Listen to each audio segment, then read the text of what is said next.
If you're going to be designing a new workspace or deciding what your hybrid policy is, the conversation can't be about how often you want people in the office. It has to be about what will enable my team to do their best work. And usually that means lead their best lives. This is Lead with Culture. I'm Kate Lowman, and on this episode, we are talking all about creating space that supports your team in doing their best work. I'm joined by Rebecca Swanner, the workplace sector leader of HED, one of the largest architectural and engineering design firms in the U.S. Rebecca is a licensed architect with over 15 years of experience leading projects for national and global brands, including JP Morgan, Disney Marvel, and Apple. We talked all about remote and hybrid work, how office design impacts company culture and employee engagement, how to decide the best design for your team, and lots of other insights for leaders to consider when designing or redesigning spaces to support their team in doing their best work and, of course, helping the company grow. I hope you enjoyed this episode. Rebecca, thank you so much for joining us on the show today. Oh, thanks for having me. I'm really excited to be here. Yeah, this is going to be a fun conversation. I am very much looking forward to it, especially because you have over 15 years of experience leading different projects for big brands like JP Morgan and Disney and Apple. And I'm so curious what some of the biggest changes that you've seen over the past 3 years since COVID, where more organizations are turning to hybrid work solutions? And what are some of the biggest changes that you've seen in companies over this crazy time that we're living in? Yeah, so if I had to pick one word, like the theme of the past 3 years and what's come out of 2019, I would say it's choice. And it's not a bad word, it's actually a really good word because choice is something that employers can give their employees. It's a benefit and it's free of charge. You can give your employees choice. And choice relates to how we work, where we work, when we work, and also choice in the office. What I specialize in is workplace strategy and office design. What choices do people have when they come to the office? So we've learned, I'm sure you're familiar with the studies, but multitasking is actually really inefficient. It's not a good way to work. And so for the longest time, we expected our workplaces to multitask. So you come in, you sit at your desk or your workstation or your private office, whatever it is, and no matter what you're doing, you're sitting in that same seat. It actually doesn't really make sense. So I think those of us in my field are really excited because things we've been whispering for years now the whole world is saying, "Hey, architects, designers, workplace strategists, help us. We're listening." So for me, it's a really exciting time because people know change is inevitable now, and so they have to embrace it. It's a sink or swim type thing. I would say choice and an activity-based design, and I can go into more about what activity-based design is. Yeah, I was just going to say, I feel like as people are listening, I'm like, I feel like we know what it is, but we don't exactly know. So share with us what that means. So when we're designing space, we're thinking about when someone arrives at the office, they are going to choose in that moment where within the office they're going to work. And it's not just what they're doing that day, it might be this morning, just for this morning, for the next few hours, my task is X. And what type of space would best support that task? So in the front end, the programming, typically before I do any space planning, there's a lot of front end user engagement and workshops to understand not just the culture of the company, but how different departments work. Because sometimes different departments are almost like different companies or different countries. It's crazy how different they can be. So you understand the DNA and the makeup of that department, and then you understand the variety of tasks those people do. And then you design places in the workplace to support those tasks because depending on what you're doing, you might need a completely different environment. And so activity based, you arrive and you decide, where am I going to work today, this morning, for a couple hours, for the next 20 minutes while I meet with my team, or when I'm on a Zoom call, or I'm a software engineer and I need to do heads down work alone. I mean, there's all these different types of work we do. And so we design spaces specific for that type of work. And we don't expect one space to do everything perfectly because then that one space is doing everything in a very mediocre way, which is fine. The space is not Inspector Gadget.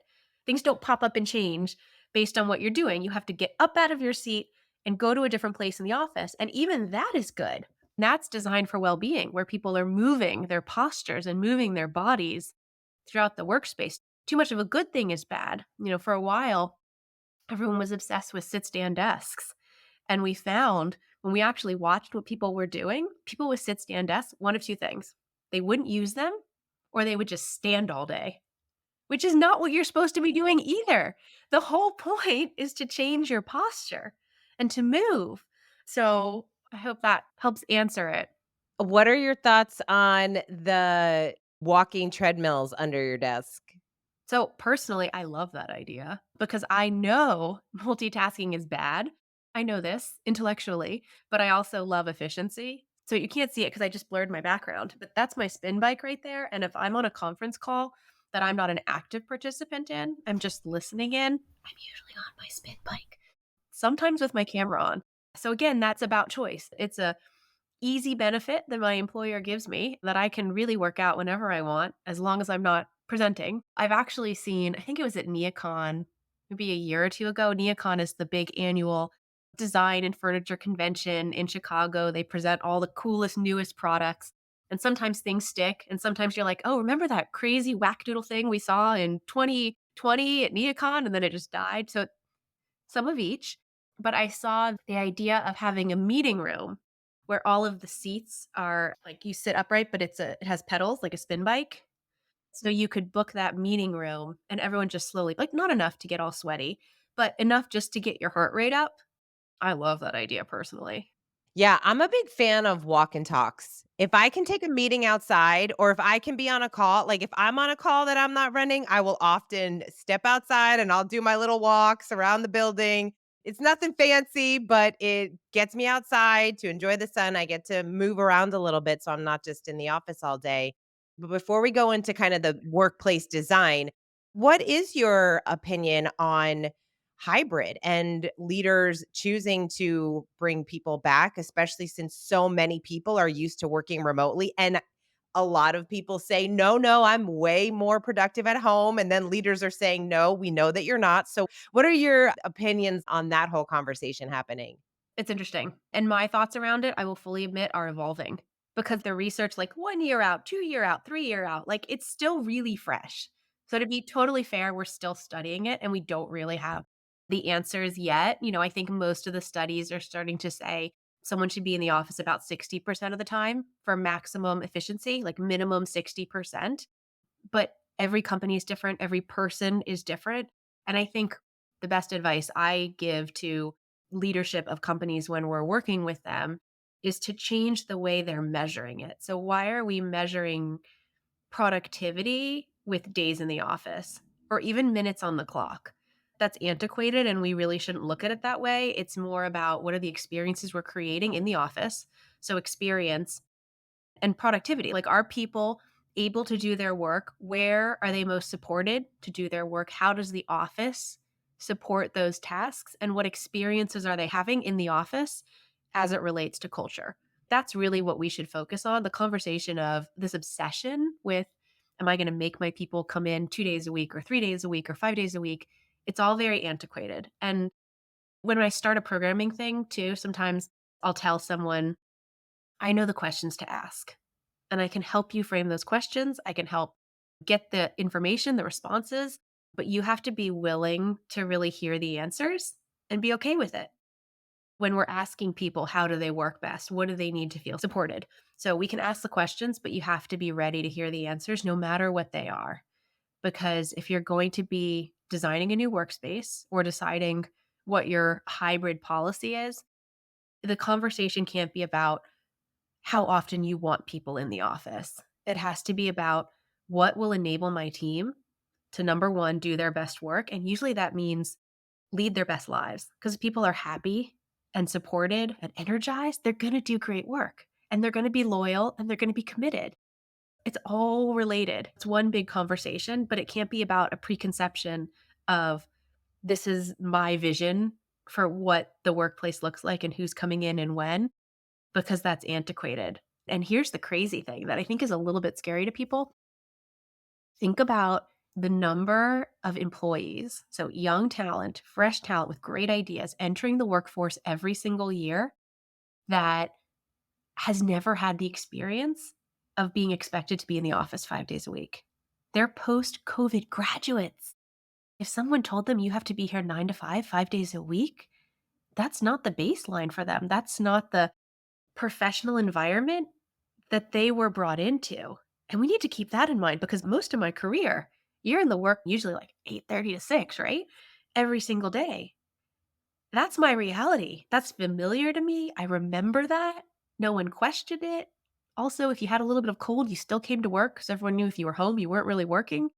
Now, I might not be sick. One of my kids is sick. I'm not going to the office because I don't want to infect people, and people know I can be productive at home. So it's just a completely different landscape. And we need to also think about everyone's perspective because every year that we get further from the pandemic, it's going like this percentage of the workforce that doesn't know anything different. Yeah, I've seen plenty of research that shows that there are some of the Gen X and Gen Z who won't even consider a role unless there's some type of hybrid. But I do think it's interesting when you look at the data, and it does show that even that generation, they like the idea of coming into an office. They want to be around people. They want to kind of have that team collaboration and not always be able to work from home. But I love that you started this conversation around choice because that's what I feel like people really need. And I also like that you shared as leaders, we need to ask the question, but be open to receiving the feedback because that alone, it opens your team up to give you honest answers. Because now you're saying, hey, I'm not just listening for listening's sake. I really care about what you're going to say. And then we're going to do something about it. Like we're going to go to an architectural firm and see how we can create an environment in which that you'll thrive. So in talking about that, what do those conversations look like with leaders? Like, what are they coming to you for? And maybe you can even share an example of someone that you've worked with over the past year, not giving the name, but just what was the leader's reason for reaching out to you? And then how did you help them design a space that was really helping their team be the most productive? Yeah, so I would say our most successful projects are when the corporate leadership reaches out to us before they have a building in mind. So they know they want to make a move. Maybe their lease is expiring in a year. So they know they're going to make a real estate move or they're going to stay where they are. Are they going to downsize? Are they going to increase? Is there a slightly different part of town they want? Whatever it is. And so that way we're able to do programming with them to understand their culture, understand how it translates into supportive space and help them come up with how many square feet they need. So when they're looking for space with their broker, whoever it is, it's right sized out the gate.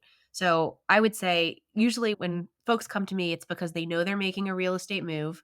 They're buying a building, they're going to lease space, they're building whatever it is. And so it's very early on. We can really have these ground up and grassroots conversations. For me, what's exciting, and again, I think a little bit nerve wracking for my clients, is sometimes they'll say, okay, so I need to have these types of workshops. And they'll say, great. What are the topics of the workshops? And what will the deliverables be? And I'll say, you know what? That's a great question. And here's the answer. I have no idea. And it's because every client is so different. Even clients in the same industry are so different. So usually I do a front end understanding the culture and what their pain points are. And then I build workshops around that. So, an example from this past year, there was a client, I'm designing a ground up 100,000 square foot building for them. It's mostly office space. There's a multitude of different departments with competing interests and needs.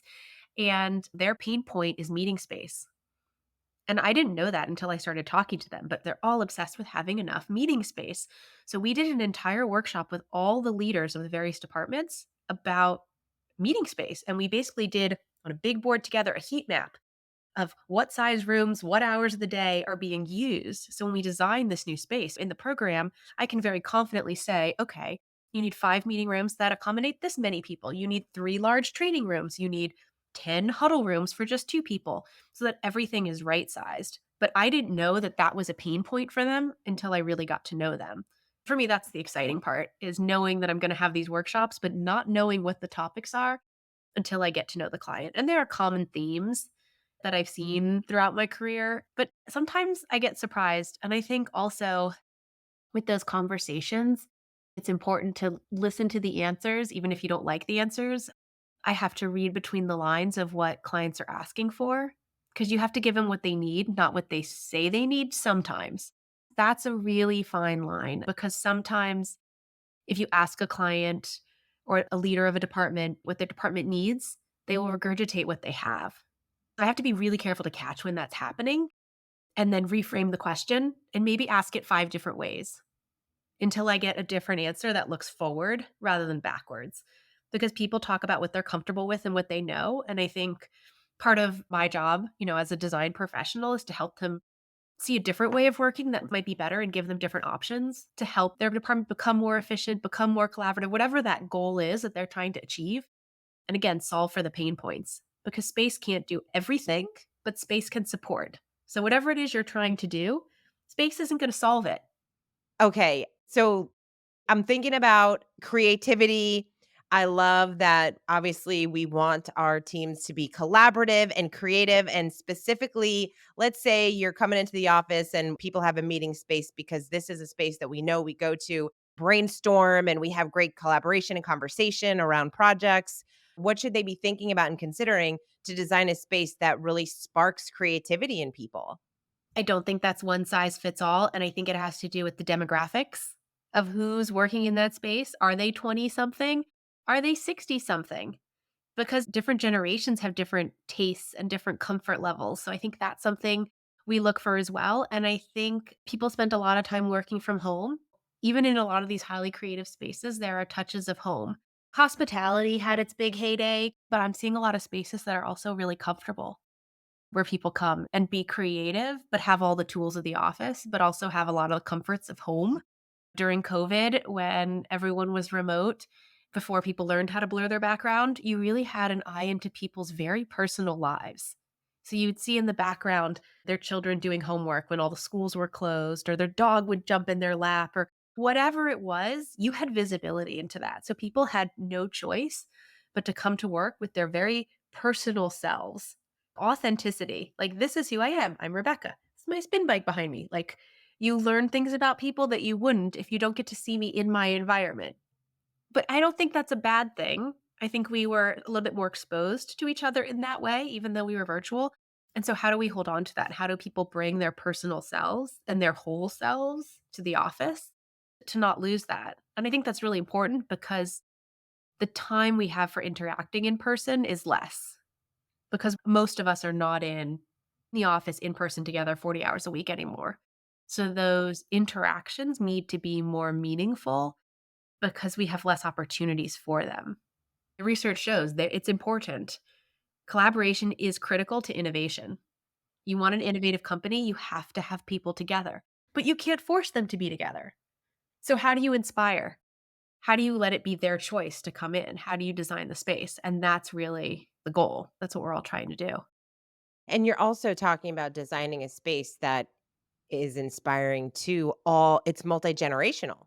You've worked with some really big brands and you mentioned that even just different departments can be so different in their way of being and thinking because we all hear about the people that are more in like the techie space that they just want to be like in the dark doing their code and then you have the people that are creating that are more like hey they want to be around more people so even taking all that into consideration is so interesting because there's so many different personality styles and types and so how can somebody who is listening right now, if they're thinking, I might not be able to do like a complete redesign, right? And have somebody come in, or I'm not moving spaces. I have a space now, but I would like to maybe add some new features or some amenities to the team. What would that look like?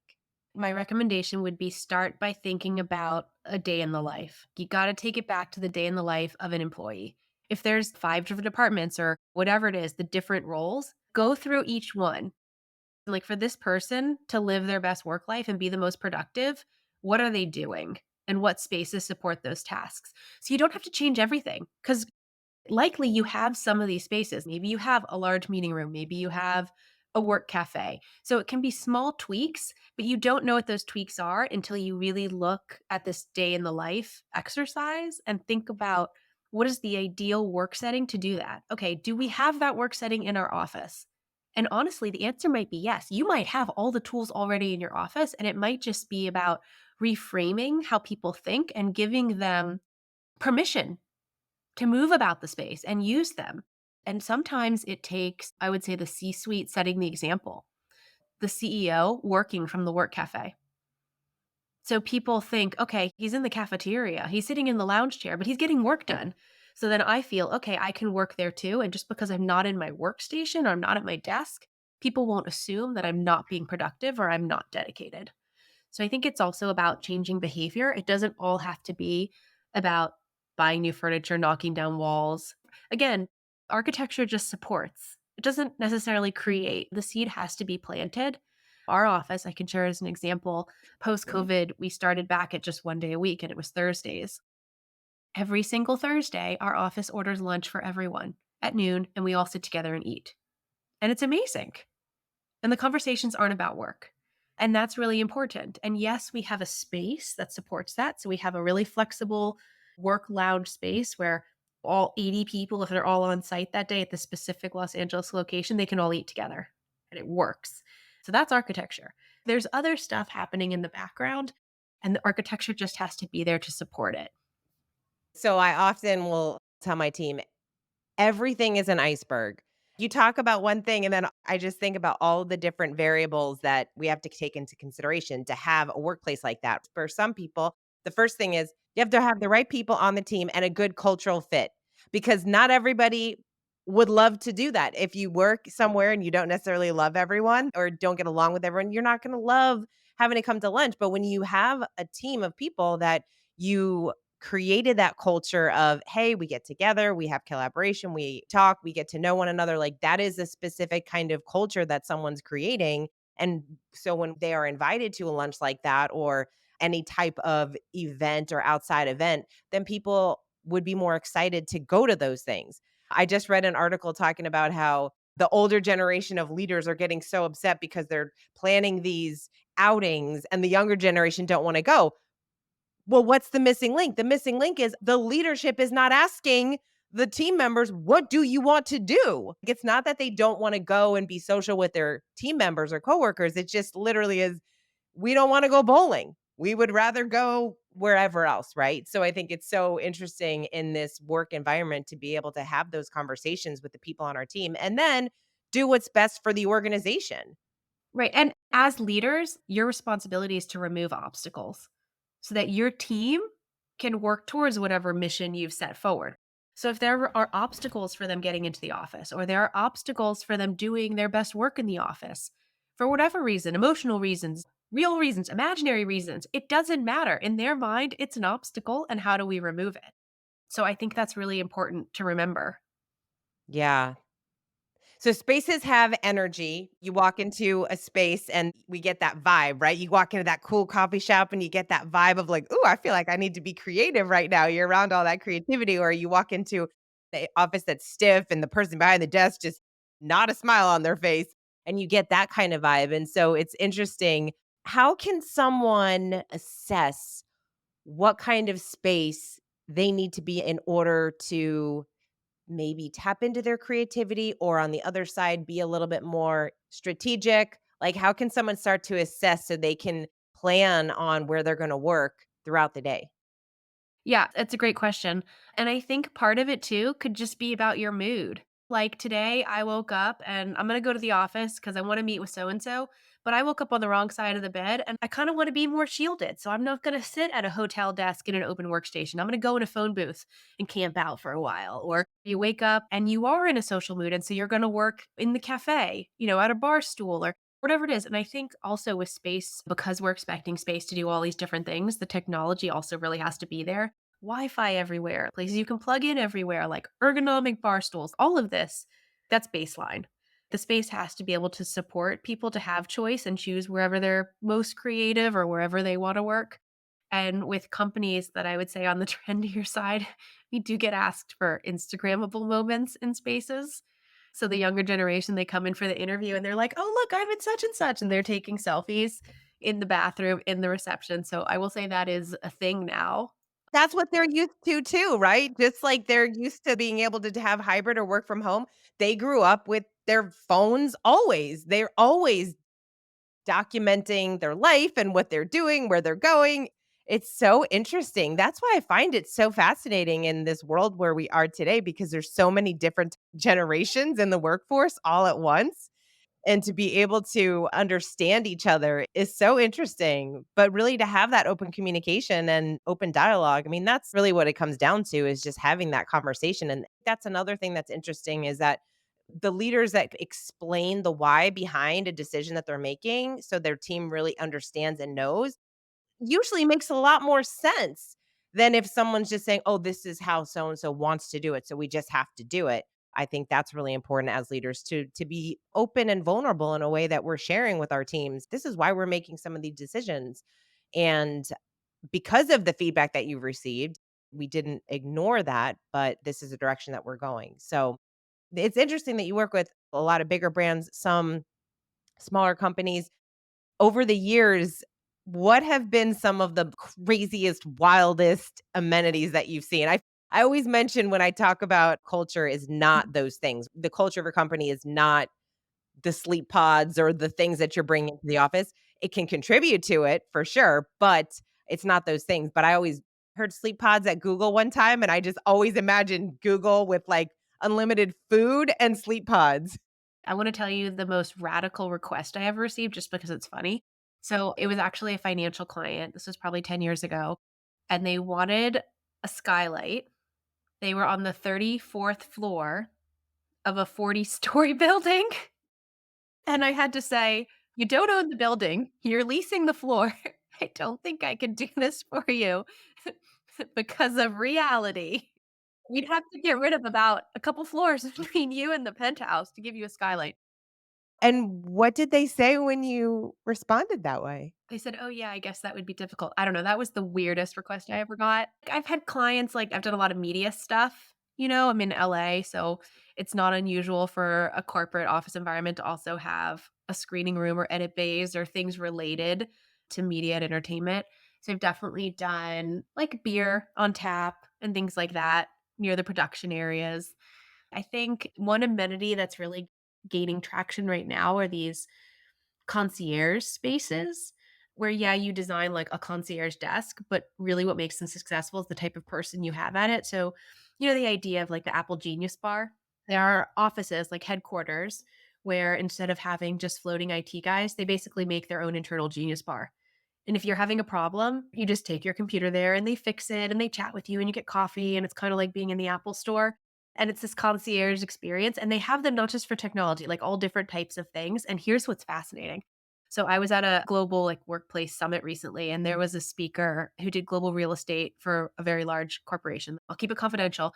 But she said originally it was staffed by facilities people, but then she ended up hiring someone who was in the service industry, a retired flight attendant, and the reviews went through the roof just because the person that was manning that desk had a hospitality and a service industry approach.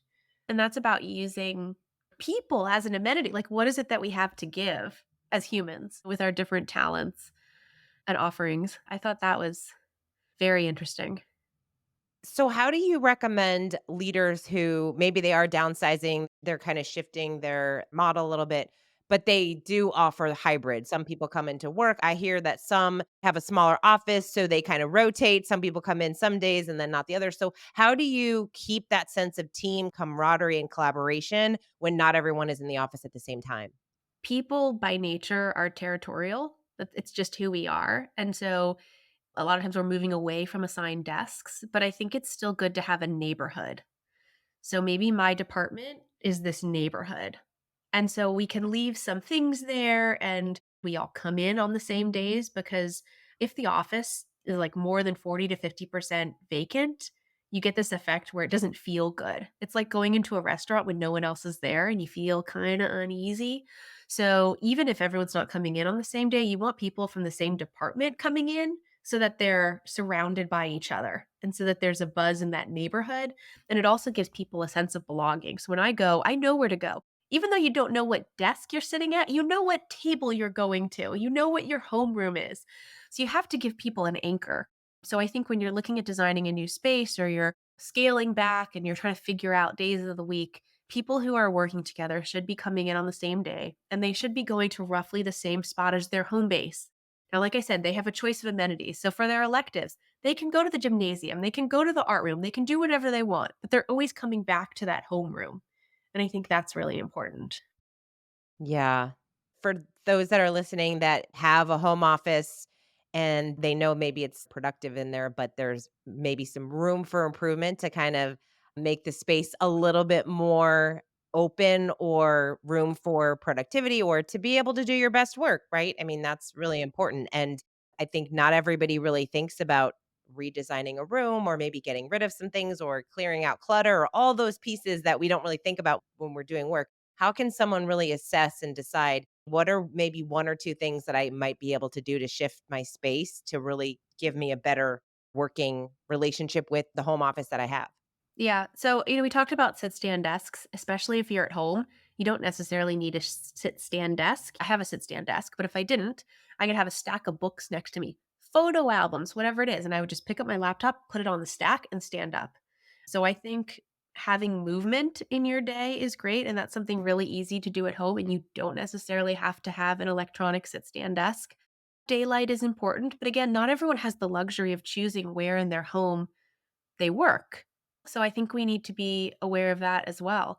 And I think also, again, just freeing your mind when it comes to work. So if you don't have a meeting at 2 o'clock, you can go for a run at 2 o'clock. And the work that you were going to do from 2 to 3 o'clock, you could do from 7 to 8 o'clock because it doesn't matter. Because if you're not in the office, there's no camera. Your boss isn't live streaming you to see if your butt's in your seat. So as long as you're pulling your weight, you're getting your work done, and you're contributing, you should live your best life. And maybe that means on the days that you're remote, you really do dictate your schedule. So maybe you're sitting at your desk and you're available 80% of the day. But if you're gone for an hour, even if it's not the lunch hour, you go take that walk and you make up that time later. Because one of the things we've given up by being so connected all the time and having technology, which means, oh, I can work from anywhere, I can work any time of the day.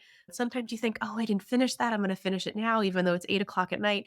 So you're putting your time in. So if you're doing that, you have to reclaim some as well. So during the workday, I think there need to be these little pockets because I guarantee when you come back, you're going to be refreshed and energized, and you're going to get a lot more done for the rest of the day than if you just sat and trudged through. So I think we just need to think about work differently. And again, understand that it's about well being. And if someone is supported and inspired, they're going to do their best work. It's just how it works. It's all related.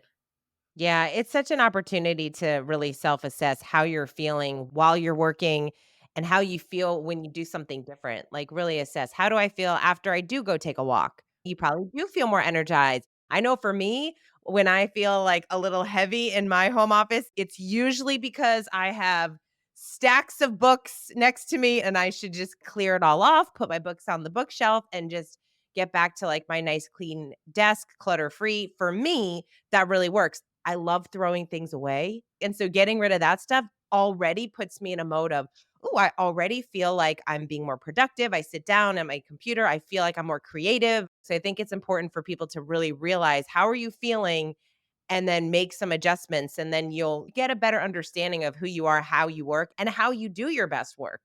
And not everybody recognizes that, right? We have to be really intentional about what that looks like. I wrote and published my first book this year, so the writing process, I couldn't do all my writing in my home office. I had to go outside. I had to sometimes go to the coffee shop and turn off the internet and just get what I needed to get done. It was interesting. I learned a lot about myself and the way that I have to structure my day and my office in order to do that deep work that is necessary in the writing process. And so the human condition is fascinating, how we are used to doing things, and it can be challenging to shift our mindset. To your point with people that are used to working the 9 to 5, it's a little uncomfortable thinking, wait a second, we don't have that anymore. But then it's uncomfortable to the Gen Zs that have never had to do that. With great power comes great responsibility. So it's the same thing with choice. You now have choice. So it is your responsibility to figure out what's the right choice for you to do your best work. So if you come to the office and you're like, cool, we have beanbag chairs in that corner. I'm only going to work for a beanbag chair. Great. If you're not being productive, then you need to make a different choice. That's not your boss's problem. That's your problem. So I think that's part of it too is trusting people that they can make these choices and then people taking the responsibility themselves to make the right choices. And if it ends up not being right, then trying something new, this sort of guess and check of How do I work best? What do I need to be supportive? And I think also technology plays a big role in it, and I think the technology is still catching up. Collaborating with people who are in the office versus people that are home, it's not seamless. It will be someday, but it's not yet. It's very obviously not seamless. And it's interesting, if everyone's remote, then there's a decent sense of equity. I think the real rub is when there's a group of people in the office and then there's a couple people remote. That doesn't really work. We haven't solved for that yet. There are some really interesting new furniture solutions that I've seen that do start to address that, and that's really exciting. I think we're moving in that direction, but it's not everywhere yet, and it's not a given. Yeah. Definitely in a state of transition for sure. So we'll see what happens, but we'll have to have you come back on in the next couple years and see where things have gone and what's happened. And maybe you've gotten an even more wild request from a client. We'll have to see. Well, Rebecca, thank you so much. This has been so fascinating. I so appreciate you taking the time to chat with us, and you really gave us a lot of insight. And I know that the people listening are probably thinking about, hey, what can I be doing to maybe change up my space? And so we so appreciate your feedback. My pleasure. This was lots of fun. I hope you enjoyed this episode. I had so much fun talking to Rebecca. What a delight it was to be able to hear from an expert that does this all day, every day. It's so fascinating how spaces really does impact our work. And we might not think about it, but obviously over the past 3 years, for sure, we have seen a lot of shifts and changes and so many people that are downsizing and a lot of organizations that have chosen to go all remote, and then some leaders that are trying to attract their team members to want to come back. And so having a space that is collaborative, that is creative, is really important. So I hope that some of the ideas that Rebecca shared inspired you to think about how you might be able to go into the space you have now and potentially make some changes, and definitely at least spark the conversation with your team members and ask them what they need to do their best work, how they would like to see maybe some of the office space changed, and what would really support them in doing their best work. Not because we're just going to do everything that is laid out on the table, but it is interesting to gain some of the insight and see how collectively you can come together with some really interesting creative solutions. If you do lead a team and you're always thinking about ways to enhance your culture, to build a dynamic culture in your organization, and you're wondering, hey, I wonder how my team really feels about the culture here, then we have a great resource for you. We actually have a culture assessment. It's a free assessment that you can take. It only takes about 10 minutes to fill out, and you will get a report back that not only tells you your overall culture score, but it also gives you a score in each of the 6 immutable principles of a dynamic culture that Matthew Kelly lays out in his book, The Culture Solution. So if you want to take that assessment for free, you can head over to floydconsulting.com/culture to take that, and that will support you in your work. So regardless of whatever you decide to do next, you can take a lot of the insights that's in that report and start to use some of our recommendations and start to shift the culture in your organization. And if you would like to get some culture coaching and work with a coach to really help you and support you in creating that dynamic culture, then we would love to talk to you about that. And you can go to floydcoaching.com, and we would love to have a conversation around where you are now with your culture and how we can help you create a dynamic culture where people love coming to work and accomplishing great things together. Thank you so much for listening. We appreciate you. And until next time, lead with culture.